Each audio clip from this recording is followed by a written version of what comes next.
اللہ وبرکاتہ۔ آج میں آپ کو ایک ایسا وظیفہ بتانے جا رہا ہوں جس کو اگر آپ صبح کے وقت کر لوگے تو شام تک اگر آپ کا انتقال ہو جاتا ہے تو آپ جنت میں جاؤ گے، اور اگر شام کو اس وظیفے کو کر لوگے اور صبح تک اگر آپ کی موت ہو گئی تو آپ جنت میں داخل ہو جاؤ گے۔ اس وظیفے کو کہا جاتا ہے سید الاستغفار۔ سیدنا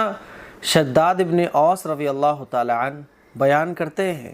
کہ نبی کریم صلی اللہ علیہ وسلم نے ارشاد فرمایا، سید الاستغفار،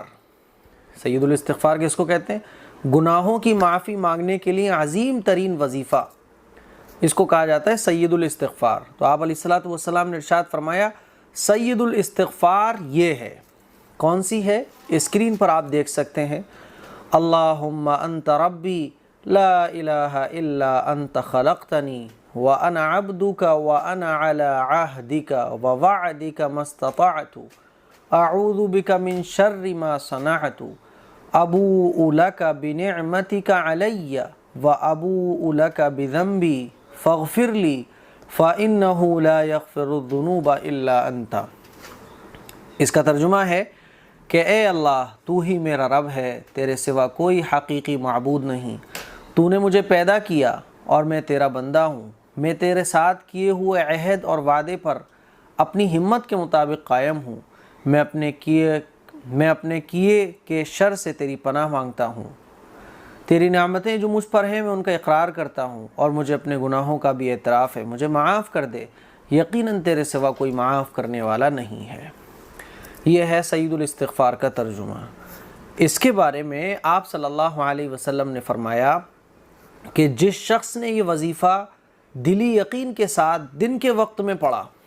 اور وہ اسی دن شام سے پہلے فوت ہو گیا تو وہ جنتی ہوگا،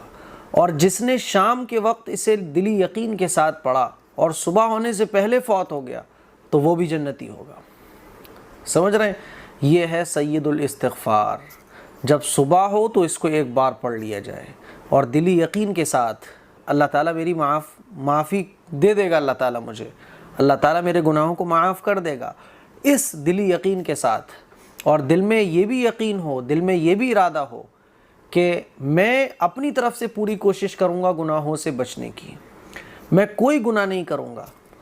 کوشش بھی ہو، پھر اگر وہ گناہ ہو جائے تو وہ اللہ معاف کرنے والا ہے توبہ کے بعد، لیکن آپ کی نیت پکی گناہوں سے بچنے کی ہونا چاہیے۔ تو جو شخص یہ وظیفہ، یہ سید الاستغفار صبح پڑھ لے گا دلی یقین کے ساتھ، اور شام ہونے سے پہلے اگر وہ فوت ہو گیا، کیونکہ کچھ معلوم نہیں ہوتا کہ ہم نے آج صبح کی ہے،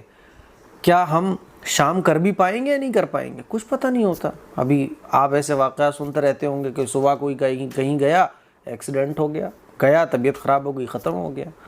کتنے ایسے واقعات ہیں کہ شام کو ہم گھر واپس آتے ہیں، کتنے لوگوں کے بارے میں ہم سنتے رہتے ہیں، رات کو طبیعت خراب ہوئی، چلا گیا، صبح نصیب نہیں ہوئی۔ تو بہت دفعہ ایسا ہوتا ہے کہ کوئی صبح